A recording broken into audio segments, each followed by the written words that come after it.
Hello and welcome to Indus News from Islamabad. I am Muneeb Hamid and these are the headlines.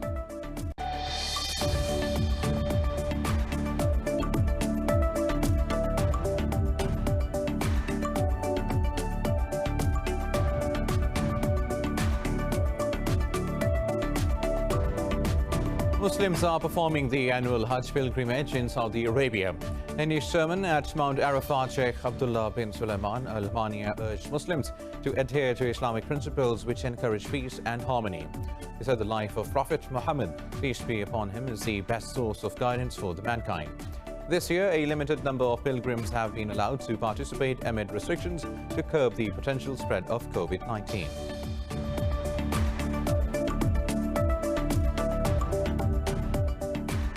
Pakistan says India faced failure by trying to take the case of spy Kulbhushan Yadav to the International Court of Justice again. Speaking in Parliament, Foreign Minister Shah Mahmood Qureshi said Pakistan provided consular access to Indian raw-serving terrorist commander Yadav twice in the line with ICJ recommendations.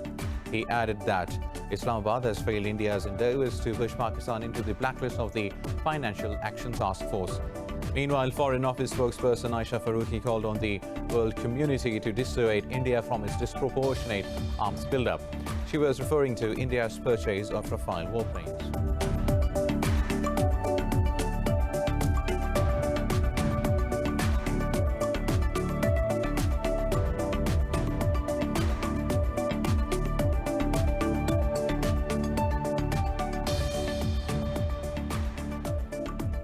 British Airways has announced to resume flight operations to Pakistan from the UK after a break of 10 years. In a statement, the airline said it would start direct flights 3 times a week to and from Heathrow Airport and Islamabad. The first flight will land in Islamabad on 14th of August.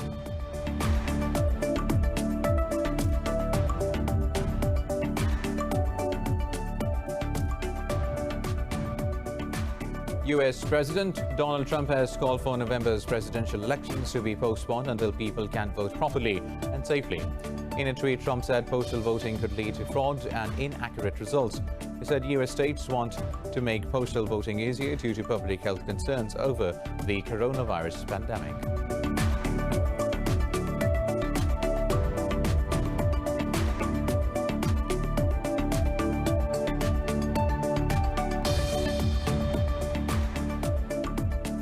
The global cases of COVID-19 have crossed 17 million with more than 667,000 deaths.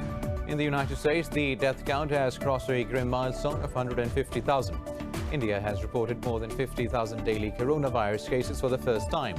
Meanwhile, in Pakistan, 32 people lost their lives in the past 24 hours, with the death toll crossing 5,900. 1,114 new cases were recorded, with the tally over 277,000.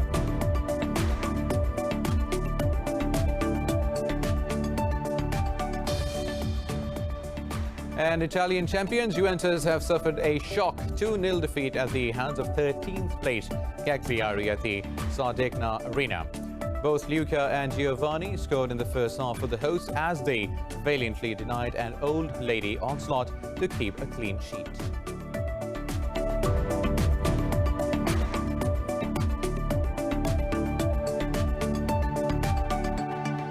News in detail after a short break. Stay tuned.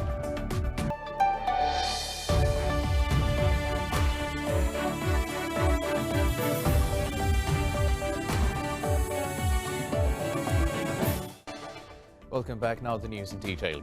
Muslims are performing the annual Hajj pilgrimage in Saudi Arabia. In his sermon at Mount Arafat, Sheikh Abdullah bin Sulaiman Al Thani urged Muslims to adhere to Islamic principles which encourage peace and harmony. This year, a limited number of pilgrims have been allowed to participate amid restrictions to curb the potential spread of COVID-19. More details in this report. Hajj is one of the 5 pillars of Islam which is mandatory for affluent Muslims to perform at least once in their lifetimes. The pilgrimage commemorates the sacrifices of Prophet Abraham, peace be upon him, and his family. It is performed in 7 steps, starting from the 8th day of the lunar month of Hajj. Some of these rituals are performed across the world by Muslims on the eve of Eid al-Adha. Muslims from abroad are not attending the pilgrimage to curb the possible spread of COVID-19 and ensure social distancing. While last year nearly 2.5 million pilgrims from all over the globe performed Hajj. Saudi Arabian officials say all measures have been taken to prevent the spread of coronavirus during the pilgrimage. Now, Pakistan says India faced failure by trying to take the case of spy Kulbhushan Yadav to the International Court of Justice again. Speaking in Parliament, Foreign Minister Shah Mahmood Qureshi said Pakistan provided consular access to Indian RAWs serving terrorist commander Yadav twice, in line with ICJ recommendations. He said India made false claims of not getting free access to its agent commander Yadav. Qureshi said Delhi has also been trying hard to push Pakistan into the blacklist of the Financial Action Task Force, but Islamabad has taken all steps to avert the move. Meanwhile, Foreign Office spokesperson Aisha Faruqi called on the world community to dissuade India from its disproportionate arms buildup. She was commenting on Delhi's procurement of Rafale warplanes in a briefing in Islamabad. Faruqi said such arms transfers call into question the commitment of international supplies to nuclear non-proliferation. Talking about the 3-day Eid ceasefire in Afghanistan, Faruqi said it is a positive step towards sustainable peace in Afghanistan. British Airways has announced to resume flight operations to Pakistan from the United Kingdom after a break of 10 years. In a statement, the airline said it would start direct flights 3 times a week to and from Heathrow Airport and Islamabad. The first flight will land in Islamabad on August 14th. Passengers will be required to wear masks and take other precautionary due to COVID-19. British High Commissioner Christian Turner said this is an important moment for UK-Pakistan ties. Meanwhile, the US Special Representative Zalmay Khalilzad has arrived in Kabul to push for intra-Afghan negotiations. The US envoy held meetings with President Ashraf Ghani and head of the High Council for National Reconciliation, Abdullah. In a statement, Presidential Palace said the leaders discussed the completion of prisoner swap and reduction in violence, which are prerequisite to the talks. Earlier, Taliban spokesperson Suhail Shaheen said the group will be releasing all remaining Afghan prisoners.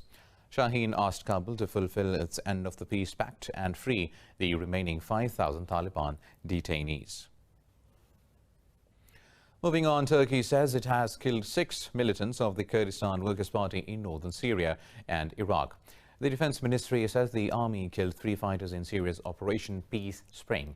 The ministry said 3 others were killed in Iraq's Awasin-Basiyan region. It said Turkey will continue to destroy terrorist weapons caches and shelters. It said over 400 Kurdish militants have been killed in northern Iraq over the past 5 months. Turkey holds the PKK responsible for the deaths of some 40,000 people in a 30-year conflict. The United Arab Emirates says it supports Egypt's efforts to resolve the crisis in Libya. In a phone call, UAE Foreign Minister Sheikh Abdullah bin Zayed Al Nahyan and his Egyptian counterpart Sami Shulkhuri discussed regional issues. The Foreign Ministry said the leaders discussed ways of supporting the ongoing efforts to promote a political settlement to the crisis. It said Sheikh Abdullah also emphasized the historical and strategic relations binding the 2 countries. Libya has been torn apart by a civil war between the government of National Accord and the Libyan National Army. Abu Dhabi and Cairo support LNA's commander Khalifa Haftar against the UN-recognized government. Egypt's President Abdel Fattah al-Sisi has ratified a law to restrict retired army officers from running in elections without due permission from the military. Sisi himself is a former army chief who seized power from the country's first democratically elected president, Mohamed Morsi, in a coup. An official Gazette notice said both active and retired officers are not allowed to run for the presidential, parliamentary or local elections. The law permits the army to offer an opinion on constitutional amendments and bills related to political rights, elections and national security. The legislation also directs the defense minister to appoint a military advisor for each of Egypt's 27 provinces. Now, unidentified attackers have killed 14 villagers and wounded another 6 in Nigeria's central Kogi state. The police has termed the incident as communal violence.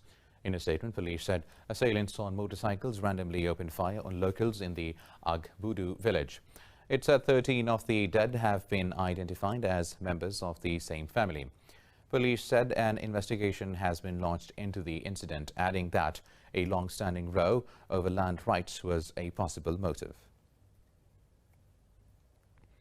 Now over to Mali, where the opposition has threatened a second wave of civil disobedience if President Ibrahim Boubacar Keïta does not resign. Opposition leader Choguel Maïga said the second phase will start 3 days after the Muslim festival of Eid al-Adha. The first movement was suspended after regional leaders stepped in to solve the crisis, but they have failed to mediate a truce as the political deadlock between the government and opposition continues. The demand for Keïta's resignation started in June over a crumbling economy and alleged corruption. President Keïta has been in office since 2013. Now, the UN and the OIC has welcomed the implementation of the Riyadh Agreement signed by Yemen's government and the Southern Transitional Council. The mechanism covers maintenance of ceasefire and de-escalation between the legitimate government and the southern rebels. UN Special Envoy for Yemen, Martin Griffiths, called the move an important step towards the peaceful resolution of the conflict in Yemen. In a statement, Secretary-General of OIC, Youssef Al-Othaymin, reiterated the implementation of deal reflects the success of Kingdom's political efforts. He said the Kingdom adopted a balanced approach in dealing with both parties. Earlier, Yemen's government and the Southern Transition Council agreed to return to a stalled peace deal brokered by Saudi Arabia. Moving on, Iraq's Prime Minister Mustafa al-Kadhimi has instructed security forces to refrain from use of violence on demonstrators. This comes after 3 people were killed during demonstrations against the power cuts in Baghdad and Najaf this week. In a statement, Kadhimi's media office said the Prime Minister also asked officials to meet the legitimate demands of protesters. It said Kadhimi held meetings with top security officials of the country, including head of the National Security Agency. The office said they discussed security issues and ways to tackle criminal gangs kidnapping and killing protesters. Britain has named career diplomat and intelligence officer Richard Moore as the new chief of the Secret Intelligence Service, MI6.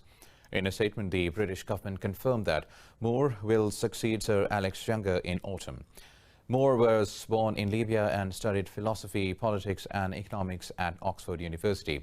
He was also a Kennedy Scholar at Harvard University.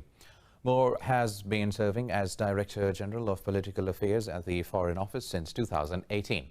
He also served as the British Ambassador to Turkey from January 2014 to December 2017.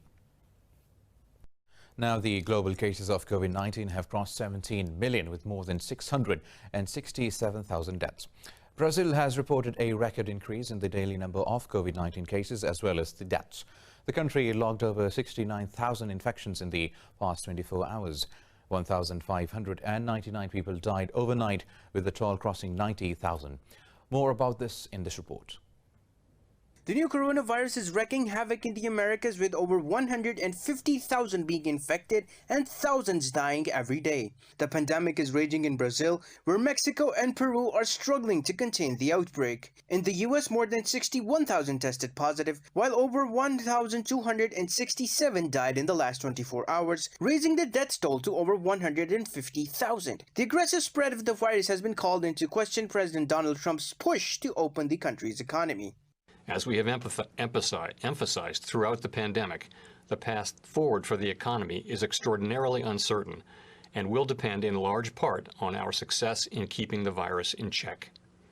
Indeed, we have seen some signs in recent weeks that the increase in virus cases and the renewed measures to control it are starting to weigh on economic activity. Europe's fear of Spain's consistent increase in new cases has stalled plans of lifting travel restrictions. Despite repeated appeals by the Spanish government not to cut the country off, the UK urges caution is necessary. But it's absolutely essential we acted when we did. It's why all 4 nations of the United Kingdom acted together, and the figures since have turned out to justify that action. So we have to, I think, have a clear message and make sure that we act by adding entire countries to that list for the time being. In Asia, spread in mainland China continues to inch up, with Beijing reported 105 new cases, the country's highest in months. But the outbreak in South Korea appears to have slowed as new cases dropped to 18, the lowest in a month. Meanwhile, Australia has reported the highest number of cases since the coronavirus pandemic began. The worst hit state of Victoria reported 723 infections and 13 deaths overnight. Well, in Pakistan, over 90% of COVID-19 patients have recovered. The Health Ministry said the number of active cases has dropped to 25,347. The ministry said 32 more people have died, increasing the tally to nearly 6,000. It said over 1,100 tested positive in the last 24 hours, taking the count to over 277,000. The ministry said 1,179 patients of COVID-19 are in a critical condition. Sindh remains the worst-hit province with over 120,000 infections, while Punjab has reported nearly 93,000 cases. Moving on now, a record high of 52,152 people have tested positive for COVID-19 in India over the past 24 hours. 775 people died overnight in the country as the government mulls easing its 130-day-long lockdown to revive an ailing economy. New Delhi's Health Ministry says the death toll in the country is nearing 35,000, while over 1.5 million people have been affected by the virus. The Indian government announced Unlock 3.0, its third phase of easing restrictions under which gyms, nightclubs and yoga centres are set to reopen. India's government has been desperately pushing to lift restrictions as the economy was already jittery when the pandemic struck the country hard. It's time for a short break.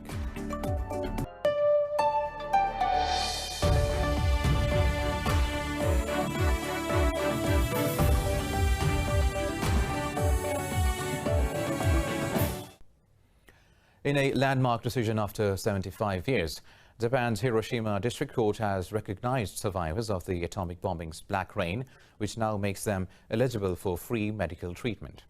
The court said 84 plaintiffs who are suffering from illness linked to radiation exposure are entitled to local government's free medical treatment. These survivors are now in their late 70s to 90s.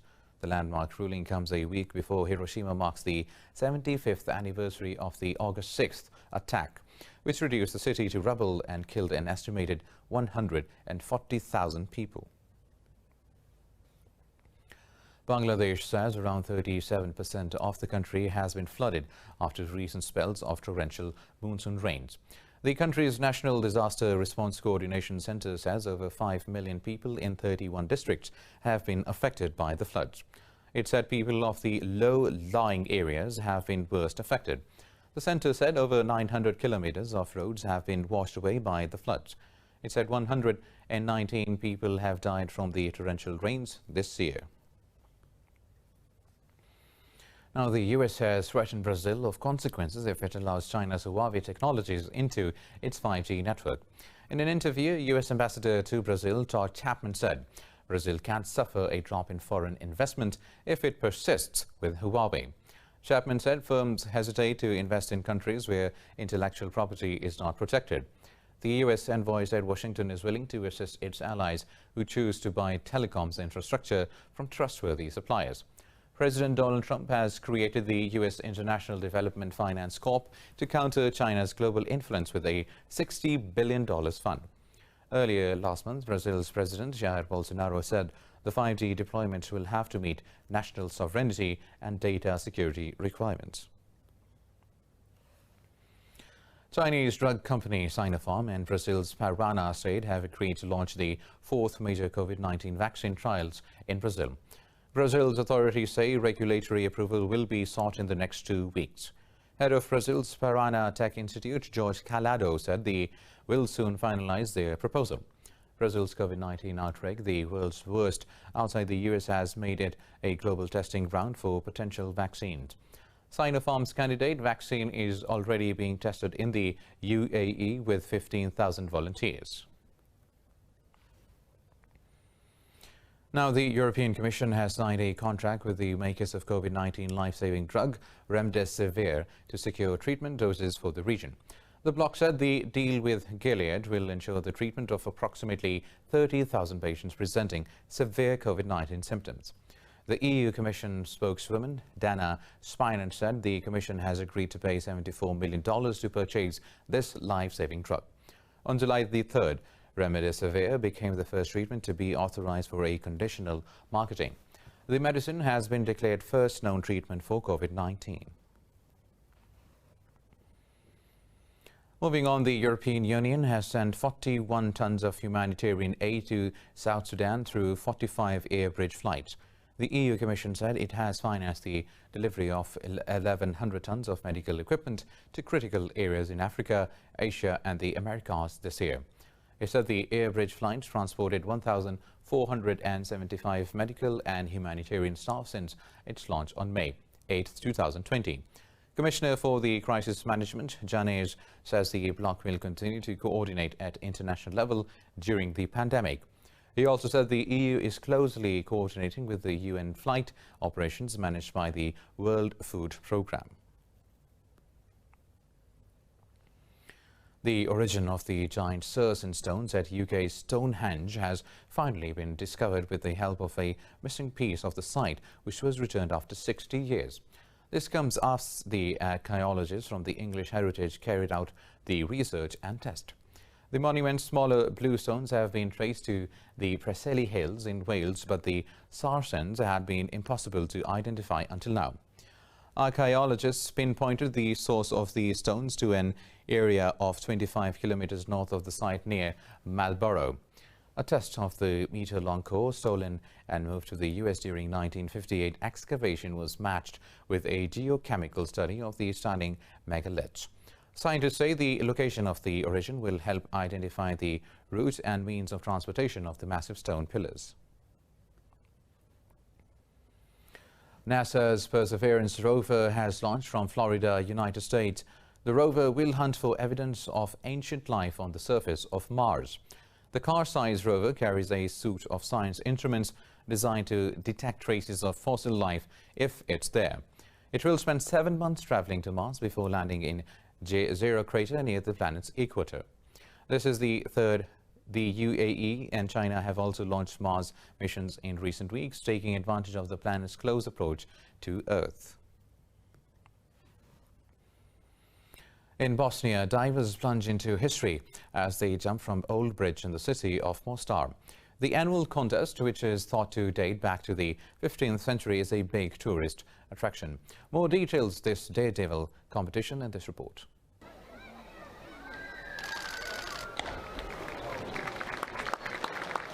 Originally built by the Ottomans more than 450 years ago, the Mostar Bridge was destroyed by Bosnian Croat forces during the 90s war. It was later rebuilt in a complicated effort and opened again in 2004. The bridge is a symbol of reconciliation. The plunge from the bridge is also a traditional rite of passage for local youths. The organizer says COVID-19 did not reduce the number of competitors. Coronavirus did not reduce the number of jumpers and the audience too much because people are really craving any kind of sports events. And we all know how football and everything else affected Bosnia and Herzegovina.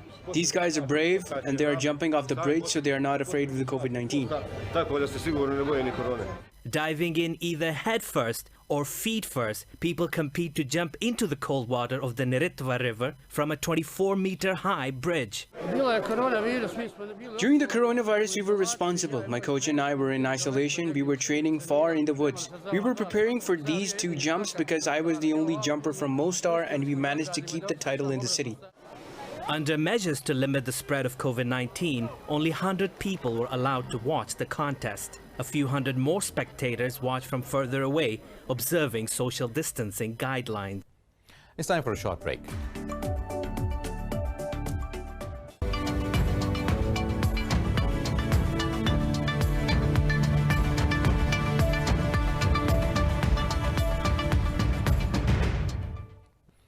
European markets have pulled back as investors react cautiously to reports of major corporate earnings.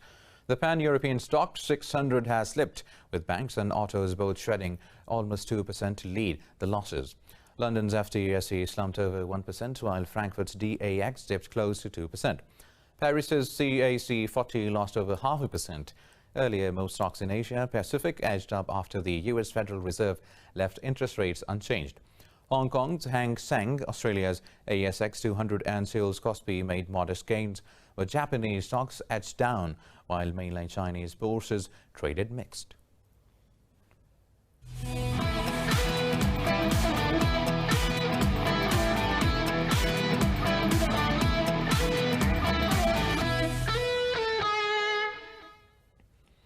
Newly crowned Italian champions Juventus have suffered a shock 2-0 defeat at the hands of 13th place Cagliari at the Sardinia Arena.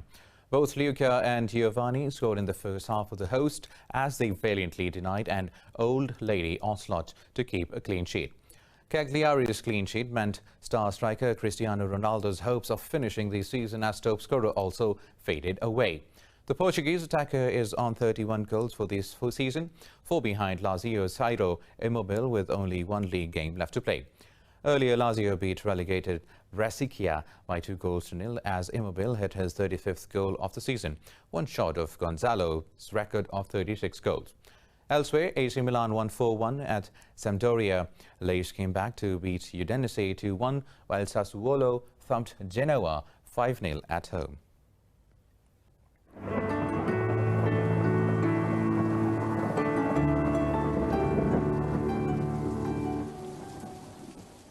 Now, let's have a look at the weather updates across the globe.